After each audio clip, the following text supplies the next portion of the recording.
Hi friends. तो आज हम अध्ययन करेंगे वैद्युत द्विध्रुव को। तो जब देखिए वैद्युत ध्रुव को का परिभाषा क्या है, किसे कहते हैं? जब दो बराबर किंतु विपरीत प्रकृति वाले बिंदु आवेश एक दूसरे से अल्प दूरी या निश्चित दूरी पर स्थित होते हैं तो उस निकाय को वैद्युत ध्रुव कहते हैं। जैसे कि देखिए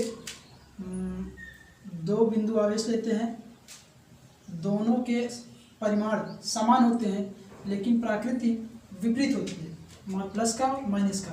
तो ये आपका जो निकाय मिलेगा वो आपका वैद्युत द्विध्रुव कहलाएगा। तो आइए हम लोग इसकी परिभाषा लिखते हैं। तो देखिए वैद्युत द्विध्रुव, जब दो बराबर किंतु विपरीत प्रकृति वाले बिंदु आवेश, दो बराबर किंतु विपरीत प्रकृति वाले बिंदु आवेश एक दूसरे से अल्प दूरी या निश्चित दूरी पर स्थित होते हैं तो उस निकाय को वैद्युत द्विध्रुव कहते हैं। इसे इंग्लिश में हम लोग बोलते हैं इलेक्ट्रिक डाइपोल। डाई मीन्स दो हो गया और ये हो जाएगा ध्रुव, इसलिए द्विध्रुव हो जाएगा। तो आइए देखिए अब इसके पश्चात देखते हैं वैद्युत द्विध्रुव आघूर्ण। तो वैद्युत द्विध्रुव आघूर्ण, वैद्युत द्विध्रुव आघूर्ण किस प्रकार से उत्पन्न होता है? दो विपरीत और आवेश समान होना चाहिए। तो यहाँ पे देखो दो आवेश ले रहे हैं, प्लस क्यू माइनस क्यू, दोनों की प्रकृति समान है, विपरीत है और परिमाण बराबर है, समान है।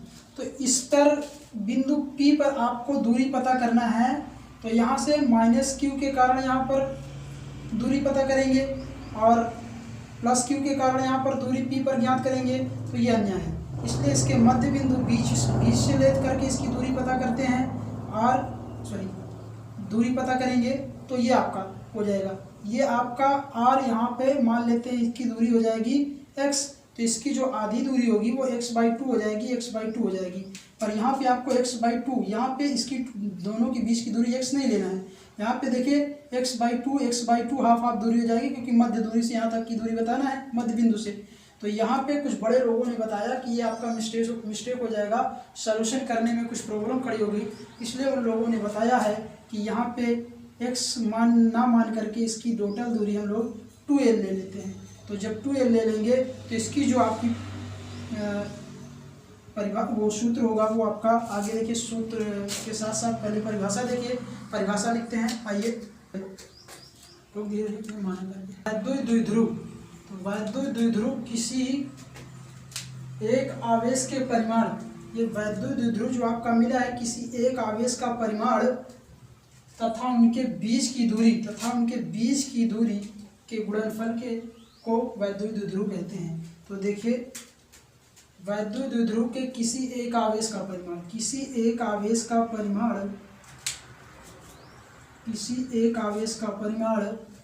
तथा उनके बीच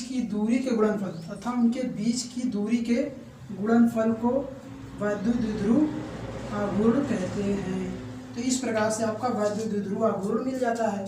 तो आइए अब इसके बाद जो आपका अगली टॉपिक होगी वो बहुत मोस्ट है, जो एग्जाम में पूछे भी जाते हैं, तो वो आपका हो जाएगा वैद्युत द्विध्रुव आघूर्ण के कारण वैद्युत क्षेत्र की तीव्रता किस प्रकार बिंदु P पर ज्ञात करते हैं। तो आइए उसको सॉल्व करते हैं। इसका स्क्रीनशॉट जल्दी से कर लीजिए। तो देखिए ये टॉपिक है, बहुत मोस्ट इम्पोर्टेंट है, इसका डेरिवेशन करते हैं। डेरिवेशन बहुत ही एग्जाम में पूछा जाता है। तो देखिए वैद्युत द्विध्रुव के कारण अक्ष पर उत्पन्न विद्युत क्षेत्र की तीव्रता। तो यहाँ पे देखिए वैद्युत द्विध्रुव के कारण आपको वैद्युत क्षेत्र निकालना है बिंदु P पर। तो देखिए P द्विध्रुव आघूर्ण वाला कोई वैद्युत द्विध्रुव जिसके मध्य बिंदु से r दूरी पर अच्छी स्थिति में वैद्युत क्षेत्र की तीव्रता ज्ञात करनी है। तो यहाँ पे देखिए दो विपरीत आवेश लेते हैं जिसमें से दोनों की दूरी समान होगी और यहाँ पर आपको बिंदु P पर निकालना है बिंदु P पर दूरी पता करना है और यहीं पर आपको विद्युत क्षेत्र की तीव्रता निकालनी है। तो यहाँ पर देखिए यहाँ से यहाँ तक की दूरी, मध्य बिंदु से यहाँ तक की दूरी लीजिए r, अब यहाँ से देखिए प्लस क्यू के कारण जो उस पर वैद्युत क्षेत्र होगी वो आपको इस तरफ होगी, क्योंकि प्लस क्यू पर जो होगा वो आपका प्लस क्यू से दूर जाना पसंद करता है, इसलिए ये आपका प्लस क्यू जो विद्युत क्षेत्र उत्पन्न करेगा उस तरफ उत्पन्न करेगा, और ये जो माइनस क्यू है वो आपका इधर विद्युत क्षेत्र उत्पन्न करेगा। इस प्रकार से देखिए ये आपका हो जाएगा ई प्लस क्यू का, और ये हो जाएगा ई माइनस क्यू। बिंदु पी पर वैद्युत क्षेत्र ज्ञात करना है, तो यहाँ से यहाँ तक की दूरी मध्य बिंदु से, जो कि यहाँ की दूरी लिया आपने 2l, तो इन दोनों की दूरी हाफ क्या हो जाएगी, ये l हो जाएगी और ये l हो जाएगी। यहाँ से यहाँ तक की दूरी और ये वाली दूरी आपकी l हो जाएगी। तो यहाँ से देखिए अगर प्लस क्यू के कारण यहाँ पर पहले निकालेंगे वैद्युत क्षेत्र की तीव्रता, फिर माइनस क्यू के कारण निकालेंगे। तो सबसे पहले हम लोग क्या करते हैं, माइनस क्यू के कारण निकालते हैं। तो यहाँ से देखिए प्लस क्यू से ही निकाल लीजिए। प्लस क्यू के कारण बिंदु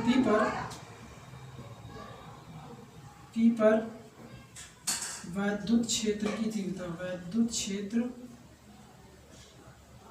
की तीव्रता देखिए प्लस क्यू के कारण वैद्युत क्षेत्र की तीव्रता निकाल रहे हैं आप प्लस क्यू पर, सॉरी पी पर। तो यहाँ पे देखिए ई हो जाएगा ई प्लस क्यू बराबर 1/4 pi epsilon naught Q upon में प्लस क्यू के कारण निकाल रहे हैं। यहाँ से यहाँ तक की दूरी आपको पता होना चाहिए। तो यहाँ से देख रहे हैं मध्य बिंदु से आपकी दूरी r है P तक की, और यहाँ मध्य बिंदु से Q प्लस Q के कारण आपकी दूरी L है। तो यहाँ से जब दूरी यहाँ वाली पता करेंगे तो ये वाली दूरी से ये वाली दूरी घटाएंगे तो ये वाली दूरी आपको मिल जाएगी। तो ये दूरी आपकी हो जाएगी r माइनस एल का r माइनस एल। तो यहाँ से देखिए आप विद्युत क्षेत्र की तीव्रता जब आपने पिछली वीडियो में पढ़ा है उसमें बताया गया है कि E बराबर 1/4 pi epsilon naught Q upon R square. तो वहाँ से हम लोग लेंगे तो 1/4 पाई एप्सिलॉन नॉट, तो वहाँ से ये हो जाएगा r माइनस एल का होल स्क्वायर। समीकरण 1 मान लीजिए। अब चलते हैं माइनस क्यू के कारण बिंदु P पर वैद्युत क्षेत्र की तीव्रता, माइनस क्यू के कारण बिंदु P पर वैद्युत क्षेत्र की तीव्रता, वैद्युत क्षेत्र की तीव्रता। तो देखिए माइनस क्यू के कारण बिंदु P पर वैद्युत क्षेत्र की तीव्रता निकालनी है, तो ये हो जाएगा E माइनस क्यू बराबर 1/4 पाई एप्सिलॉन नॉट Q अपान में।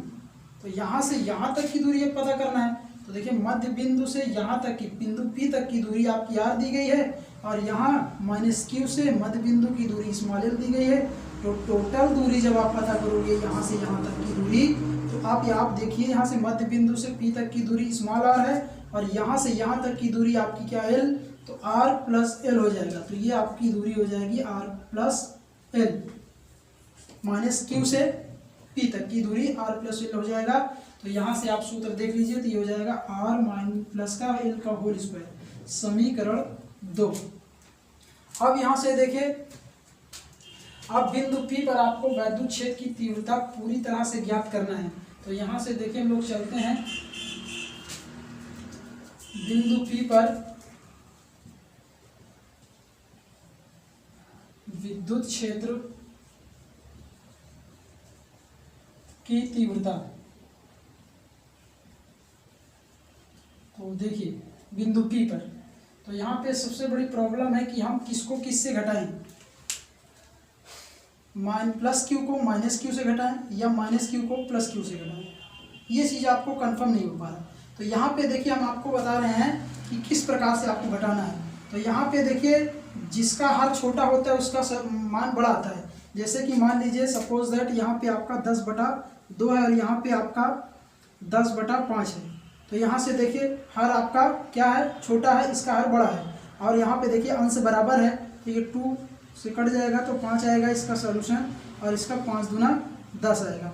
तो यहाँ पे देखिए जिसका हर छोटा होगा उसका मान बड़ा आएगा, और जिसका मान हर बड़ा है उसका मान छोटा आएगा। तो इसी प्रकार से देख लीजिए कि यहाँ पे देखिए r माइनस एल का होल स्क्वायर है, तो ये छोटा है, अंश देख रहे हैं दोनों में बराबर है। r माइनस एल का होल स्क्वायर हर बार छोटा है, आर प्लस एल का होल स्क्वायर, हर बड़ा है तो इसका मान जो आएगा बड़ा आएगा, इसका मान जो छोटा आएगा, तो बड़े को हम छोटे से घटाएंगे। तो देखिए क्या हो जाएगा, E plus Q minus E minus Q, ये होगा। क्यों? क्योंकि इसका आर माइनस एल जो है इसका हर छोटा है तो इसका मान बड़ा आएगा, आर प्लस एल बड़ा है इसका मान छोटा आएगा, तो बड़े को छोटे से घटाना है। तो इस प्रकार से हमें कंफर्म हो गया कि किसको किससे घटाना है, प्लस क्यू को माइनस क्यू में घटाना है। तो ये हो गया। अब यहाँ से देखिए समीकरण 1 से लेके चलते हैं, तो ई प्लस क्यू क्या दिया हुआ है समीकरण 1 में, 1/4 pi epsilon naught into Q upon में आर माइनस एल का होल स्क्वायर। फिर समीकरण 2 में देखिए तो ये दिया हुआ है 1/4 pi epsilon naught into Q upon में आर प्लस एल का होल स्क्वायर। तो यहाँ से देखिए कॉमन में क्या चीज़ है, उभयनिष्ठ क्या है, 1/4 pi epsilon naught Q, 1/4 pi epsilon naught Q common है, उभयनिष्ठ है, बाहर ले लेते हैं तो ये बन जाएगा ई बराबर 1/4 pi epsilon naught into Q, और कोष्टक में बचेगा 1/r माइनस एल का whole square minus 1/r plus L का होल स्क्वायर। अब यहाँ से देखिए इन दोनों का एलसीएम लेंगे, तो एलसीएम लेंगे तो कैसे लेंगे, देखिए ये 1/4 पाई एप्सिलॉन नॉट बाहर लिखा हुआ है, इनका एलसीएम जो हो जाएगा वो R square minus L square का होल स्क्वायर हो जाएगा। क्योंकि आप सूत्र जानते हैं A square minus B square बराबर होता है ए माइनस बी और ए प्लस बी। तो यहाँ पे देखिए A plus B A minus B, तो ये बन जाएगा आपका A square plus B square R square minus L square. इस प्रकार से इस सूत्र से हमने इसका एलसीएम ले लिया।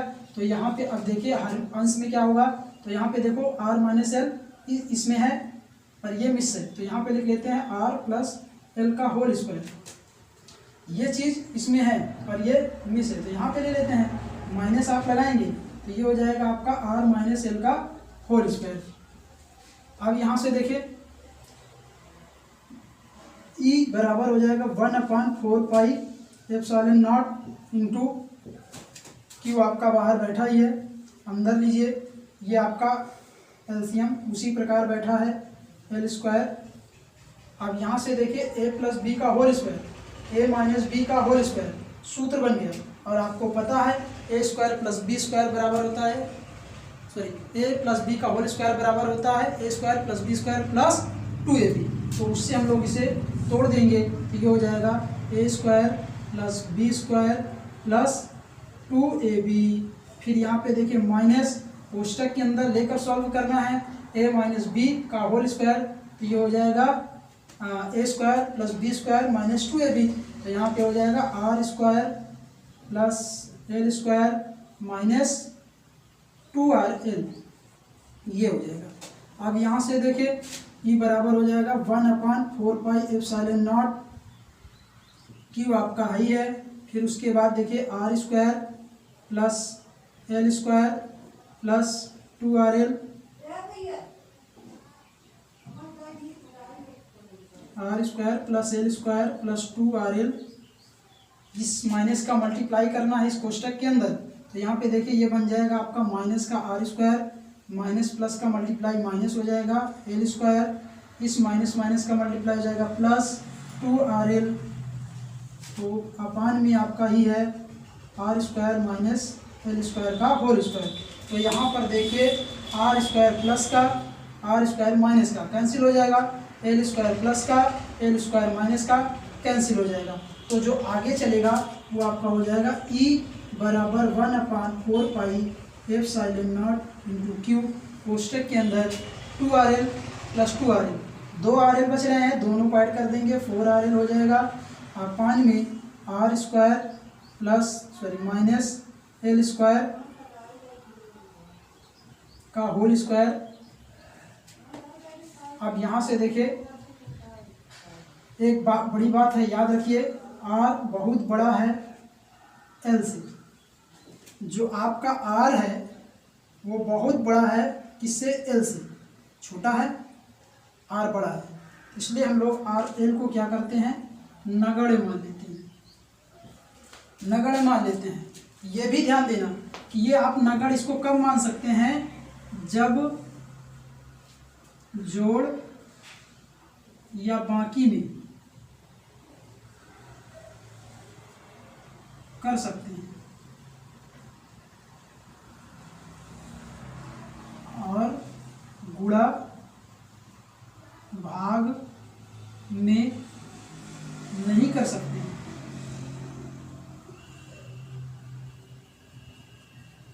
देखिए आर बड़ा है एल से तो नगण्य मान लेंगे, पर आपको यह भी ध्यान देना है कि आप जब जोड़ या बाकी में, मतलब आप जोड़ और बाकी में कर सकते हैं नगण्य, लेकिन गुणा और भाग में नहीं कर सकते हो किसी को नगण्य।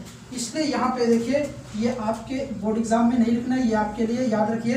अब यहाँ से देखिए एल को नगण्य कर देंगे, तो एल को जब नगण्य करेंगे आप तो ये हो जाएगा आपका 1/4 pi epsilon naught into Q कोष्टक में 4RL अपान में आर स्क्वायर। जब ये नगण्य हो जाएगा तो इसकी कहानी खत्म हो जाएगी, तो आर स्क्वायर की पावर में 2 बचेगा। हमने यहाँ पे देखा एल भी है, तो यहाँ पे एल को हमने क्यों नहीं नगण्य लिया, क्योंकि यहाँ पे देख रहे हैं एल नगण्य है। परंतु यहाँ पे आपको एक छोटी सी बात याद रखना है कि जोड़ और बाकी में कर सकते हैं, बट गुणा और भाग में नगण्य नहीं मान सकते हैं। पर ये क्या है, गुणे में है, इसलिए हम इसे नगण्य नहीं मानेंगे। ठीक, इसको आपको बोर्ड में नहीं लिखना है, ये अपने माइंड में फीड करना है। ठीक, तो यहाँ पे देखिए आगे चलते हैं।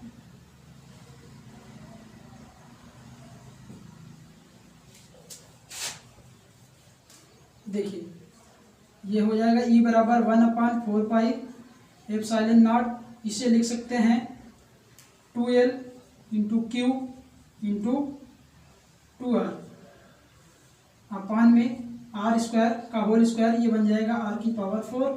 तो यहाँ से देखिए 2 दूनी 4 RL ये चीज़ है, ये क्यू को हमने अंदर ले लिया उसके साथ में। अब यहाँ से देखिए 2L इंटू क्यू क्या चीज़ है, P बराबर आपका हो गया 2L into Q, 2L into Q. जब आप देख रहे थे दो बिंदु आवेश बराबर लिए थे, तो वहाँ पर किसी बिंदु P पर दूरी पता करना था, तो उसको हम लोगों ने देखा है कि एक आवेश का परिमाण और उन दोनों आवेशों के गुणनफल के बराबर, तो उसे वैद्युत ध्रुव। तो यहाँ पे P बराबर आपका हो जाएगा E बराबर 1/4 pi epsilon not P into में 2R अपान में R की पावर 4। तो यहाँ से देखिए एक R से एक R कैंसिल हो जाएगा, तो बचेगा आपका क्या,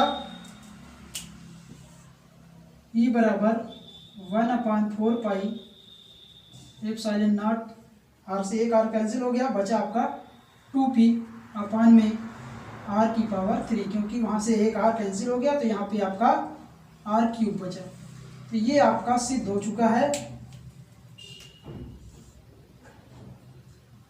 ये सिद्ध हो चुका है कि आपका वैद्युत द्विध्रुव के कारण अक्ष पर उत्पन्न विद्युत क्षेत्र की तीव्रता।